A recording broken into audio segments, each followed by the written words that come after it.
Hi friends, ಎಲ್ಲರಿಗೆ ನಮಸ್ಕಾರ. ಇವತ್ತು ಪರೋಟ ಮತ್ತು ಬಜ್ಜಿ ಮಾಡಿದ್ದೀನಿ. ಒಂದೇ ಹೂಕೋಸಿಂದ ಆರಾಮ್ 3-4 ಜನನ ತಿನ್ಕೋಬೋದು ಪರೋಟ ಮತ್ತು ಬಜ್ಜಿ. ಯಾವ ಥರ ಮಾಡೋದು ಅಂತ ನೋಡೋಣ. ಇದರಲ್ಲಿ ಹುಳ ಸ್ವಲ್ಪ ಜಾಸ್ತಿ ಇರೋದ್ರಿಂದ ಅಥವಾ ಔಷಧಿ ಜಾಸ್ತಿ ಹೊಡಿತಾರೆ ಅನ್ನೋ ಕಾರಣಕ್ಕೆ ನಾವು ಫಸ್ಟ್ ಕ್ಲೀನ್ ಮಾಡ್ಕೋಬೇಕು. ಇದು ತಪ್ಪಗೆ ಮಾಡಿಕೊಂಡು ಬಿಸಿ ನೀರಲ್ಲಿ ಹಾಕ್ಕೊತಾ ಇದ್ದೀನಿ. ಸ್ವಲ್ಪ ಬೆಚ್ಚಗೆ ಇರಲಿ ನೀರು, ಏನು ಪ್ರಾಬ್ಲಮ್ ಇಲ್ಲ. ಒಂದು ಸ್ವಲ್ಪ ಉಪ್ಪು ಹಾಕ್ಕೊಂಡ್ರೆ ತುಂಬ ಒಳ್ಳೆಯದು, ಬೇಗ ಕ್ಲೀನ್ ಆಗುತ್ತೆ ಅನ್ನೋ ಕಾರಣಕ್ಕೆ ಚೆನ್ನಾಗಿ ಕ್ಲೀನ್ ಮಾಡಿಕೊಂಡು ತಗೋಬೇಕು. ಒಂದು ಸ್ವಲ್ಪ ನೀರು ಜಾಸ್ತಿ ಬೆಚ್ಚಗಿದ್ರೇನು ಪರವಾಗಿಲ್ಲ, ಈ ಥರ ಕ್ಲೀನ್ ಮಾಡಿಕೊಡ್ರಿ. ಚೆನ್ನಾಗಿ ಕ್ಲೀನ್ ಮಾಡ್ಕೊಂಡಾದ್ಮೇಲೆ ನಿಮ್ಮ ಹತ್ರ ತುರಿಯೋ ಮಣೆ ಇದ್ದರೆ ಸ್ವಲ್ಪ ತುರ್ಕೊಂಡು ತೊಗೊಳ್ರಿ. ಒಂದೊಂದೇ ತೊಗೊಂಡ್ರು ಈ ಥರ ಚಾಪರ್ ಇದ್ದರೆ ಅಂತೂ ಚೆನ್ನಾಗಾಯಿತು. ಈ ಥರ ಹಾಕ್ಕೊಂಡ್ಬಿಟ್ಟು ಚಾಪರ್ಗೆ ನಾನು 2 ಸರ್ತಿ ಹಾಕ್ಕೊತಾ ಇದ್ದೀನಿ, ಒಂದೇ ಸರ್ತಿ ಹಾಕಲ್ಲ. ಜಾಸ್ತಿ ಇದ್ದಾವೆ ಅನ್ನೋ ಕಾರಣಕ್ಕೆ ಚೆನ್ನಾಗಿ ಎಷ್ಟು ಸಾಧ್ಯನೋ ಅಷ್ಟು ಸಾಧ್ಯ ನೀವು ಸಣ್ಣಕ್ಕೆ ಮಾಡಿಕೊಂಡು ಚಾಪ್ ಮಾಡ್ಕೊಂಡು ತಗೊಳ್ರಿ. ಈ ಥರ ಚಾಪ್ ಆದರೆ ಸಾಕು. ಯಾಕೆ ಅಂತಂದರೆ ಪರೋಟ ಹರಿಯಲ್ಲ ಅನ್ನೋ ಕಾರಣಕ್ಕೆ ಅಷ್ಟೇ. ತಪ್ಪಗೆ ಮಾಡಿದ್ರೆ ಪರೋಟ ಏನು ಮಾಡುತ್ತೆ, ಹರಿದು ಬಿಡ್ತವೆ ಅನ್ನೋ ಕಾರಣಕ್ಕೆ. ಬೋಂಡ ಮಾಡಿದ್ರೆ ಏನು ಪರವಾಗಿಲ್ಲ, ದಪ್ಪಗಿದ್ರೆ ನಡೆಯುತ್ತೆ. ಆದರೆ ನಾವು ಪರೋಟನ ಮಾಡೋ ಕಾರಣಕ್ಕೆ ನಾವು ಸಣ್ಣಕ್ಕೆ ಮಾಡ್ಕೋಬೇಕು. ಇವಾಗ 2ನೇ ರೌಂಡಿಗೆ ಹಾಕ್ಕೊಂಡು ಮತ್ತೆ ಚಾಪ್ ಮಾಡ್ಕೊತಾ ಇದ್ದೀನಿ. ಎಷ್ಟು ಚೆನ್ನಾಗಿ ಸಾಫ್ಟ್ ಆಗಿ ನಾವು ಚಾಪ್ ಮಾಡ್ಕೊತೀವೋ ಅಷ್ಟು ಕ್ಲೀನಾಗಿ ಬರುತ್ತೆ. ಇವಾಗ ಒಂದು ಮಿಕ್ಸಿಂಗ್ ಬೌಲಿಗೆ ಹಾಕ್ಕೊಂಡ್ಬಿಟ್ಟು 2 ಆಲೂಗಡ್ಡೆ ತಗೊಂಡಿದ್ದೀನಿ ನಾನು. ಇದು ನೋಡಿ ಚೆನ್ನಾಗಿ ಅದನ್ನು ಮ್ಯಾಶ್ ಮಾಡಿಕೊಡ್ರಿ. ಸಣ್ಣಕ್ಕೆ ಆಗಬೇಕು, ಅದರ ಗಂಟು ಇಲ್ಲಾರ್ದಂಗೆ ಆಲೂಗಡ್ಡೆ ಚೆನ್ನಾಗಿ ಬೇಯಿಸಿದ್ದು ತಗೊಳ್ರಿ. ಚೆನ್ನಾಗಿ ಈ ಥರ ಉಂಡೆ ಮಾಡಿದ್ದೀನಿ, ಇದನ್ನು ಹಾಕ್ಕೊತಾ ಇದ್ದೀನಿ. ಇದರೆಲ್ಲನೂ ಅರ್ಧದಷ್ಟು ಎತ್ತಿಟ್ಕೊತಾ ಇದ್ದೀನಿ. ಅರ್ಧಕ್ಕೆ ಕಮ್ಮಿನೇ ಎತ್ತಿಟ್ಕೊಡ್ರಿ. ಪರೋಟ ಎಷ್ಟು ಬೇಕಾಗುತ್ತೋ ನೋಡ್ಕೊಂಡು ತೊಗೊಂಡ್ಬಿಟ್ಟು ಉಳ್ಕಿರೋದು ಎತ್ತಿಟ್ಕೊಂಡಿದ್ದೀನಿ. ಸ್ವಲ್ಪ ಕರಿಬೇವು, ಕೊತ್ತಂಬರಿ ಸಣ್ಣಕ್ಕೆ ಕಟ್ ಮಾಡ್ಕೊಂಡು ಹಾಕ್ಕೊಂಡಿದ್ದೀನಿ. ಮತ್ತು ಈರುಳ್ಳಿನ ಎಷ್ಟು ಸಣ್ಣಕ್ಕಾಗುತ್ತೋ ಅಷ್ಟು ಸಣ್ಣಕ್ಕೆ ಕಟ್ ಮಾಡಿ ಹಾಕ್ಕೊಳ್ರಿ. ಸ್ವಲ್ಪ ಕೈಲೇ ಸ್ವಲ್ಪ ಮ್ಯಾಶ್ ಮಾಡಿಕೊಡ್ರಿ. ಸ್ವಲ್ಪ ರುಚಿಗೆ ತಕ್ಕಷ್ಟು ಖಾರ, ಸ್ವಲ್ಪ ಖಾರ ಜಾಸ್ತಿ ಉಣ್ಣೋದ್ರಿಂದ ಸ್ವಲ್ಪ ಖಾರ ಜಾಸ್ತಿನೇ ತಗೊಂಡಿದ್ದೀನಿ. ಸ್ವಲ್ಪ ಧನ್ಯ ಪೌಡ್ರು, ಈ ಪೌಡ್ರು ಏನು ಹಾಕ್ಕೊತಾ ಇದ್ದೀನಲ್ಲ ಸಾಂಬಾರು ಪೌಡ್ರು, ನಾನು ಮನೆಯಲ್ಲೇ ಮಾಡಿರೋದು. ಸ್ವಲ್ಪ ಅರಿಶಿಣ, ಚಿಟಿಕೆ, ಮತ್ತು ಸ್ವಲ್ಪ ಖಾರ ಕಮ್ಮಿ ಬೀಳ್ತಿದೆ ಅಂತ ಮತ್ತೆ ಹಾಕ್ಕೊಂಡಿದ್ದೀನಿ. ರುಚಿಗೆ ತಕ್ಕಷ್ಟು ಉಪ್ಪನ್ನು ಹಾಕ್ಕೊಂಡ್ಬಿಟ್ಟು ಚೆನ್ನಾಗಿ ಕಲಿಸ್ಕೊಂಡು ಬನ್ನಿ. ಲಾಸ್ಟಿಗೆ ನಾನು ಶುಂಠಿ ಬೆಳ್ಳುಳ್ಳಿ ಪೇಸ್ಟ್ ಹಾಕ್ಕೊಂಡಿದ್ದೀನಿ. ಇದಕ್ಕೆ ಮೇನ್ ಟೇಸ್ಟ್ ಕೊಡೋದಂದರೆ ನಿಂಬೆ ರಸನ ನಾನು ಒಂದು ಬಟ್ಲಲ್ಲಿ ಹಾಕ್ಕೊತಾ ಇದ್ದೀನಿ. ಇವಾಗ ಕೈಯಿಂದನೇ ಕಲಿಸ್ಕೊಂಡು ತಗೊಳ್ರಿ. ನೀರಿನ ಅಂಶ ಇರೋದ್ರಿಂದ ನೀರೇನು ಅವಶ್ಯಕತೆ ಇಲ್ಲ.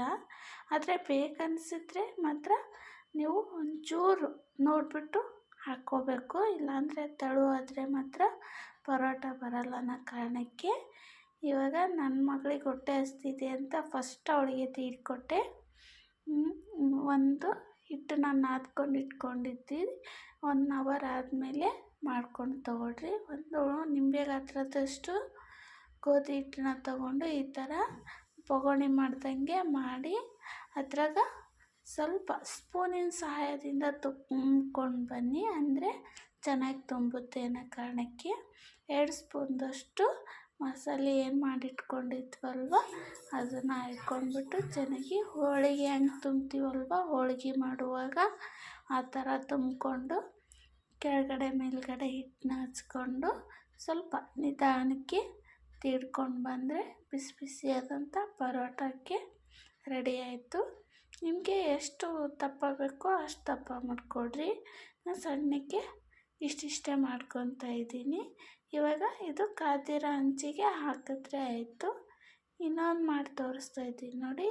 ಫಸ್ಟ್ ನಾವು ಹಿಟ್ಟನ್ನ ಈ ಥರ ಮಾಡಿದ್ರೆ ಪರೋಟ ಯಾವುದೇ ಕಾರಣಕ್ಕೂ ಹರಿಯೋ ಚಾನ್ಸಸ್ ಇರಲ್ಲ. ಒಂದು ಸ್ಪೂನಿನ ಸಹಾಯದಿಂದ ಒತ್ಕೊಂಡು ತೊಗೊಂಡ್ರೆ ಮಾತ್ರ ಚೆನ್ನಾಗಿ ಹೋಳಿಗೆಗೆ ನಾವು ಯಾವ ಥರ ತುಂಬ್ತೀವಲ್ವ ಆ ಥರನೇ ತುಂಬ್ದಂಗೆ ಅನಿಸುತ್ತೆ. ಇವಾಗ ವೇಸ್ಟ್ ಇರೋದು ಹಿಟ್ಟನ್ನ ನಾನು ತೆಗೆದ್ಬಿಟ್ಟು ಉಂಡೆಗೆ ಥರದಾಗ ಮಾಡ್ಕೊಂಡು ತೊಗೊಂಡಿದ್ದೀನಿ. ಇವಾಗ ಎರಡು ಸೈಡನ್ನ ಹಿಟ್ಟನ್ನ ಹಚ್ಕೊಂಡ್ಬಿಟ್ಟು ಚೆನ್ನಾಗಿ ಸ್ವಲ್ಪ ಸ್ವಲ್ಪನೇ ತೀಡ್ಕೊಂಡು ಬನ್ನಿರಿ.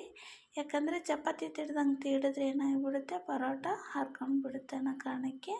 ಇವಾಗ ಮೊದಲು ಹಾಕಿದ್ನಲ್ವ ಆ ಪರೋಟ ಚೆನ್ನಾಗಿ ಒತ್ತಿ ಚೆಂದ ಬೇಯಿಸ್ಕೊಂಡ್ರೆ ಬಿಸಿ ಬಿಸಿಯಾದಂಥ ಪರೋಟ ತಿನ್ನೋಕ್ಕೆ ಸಿದ್ಧವಾಗಾಯಿತು.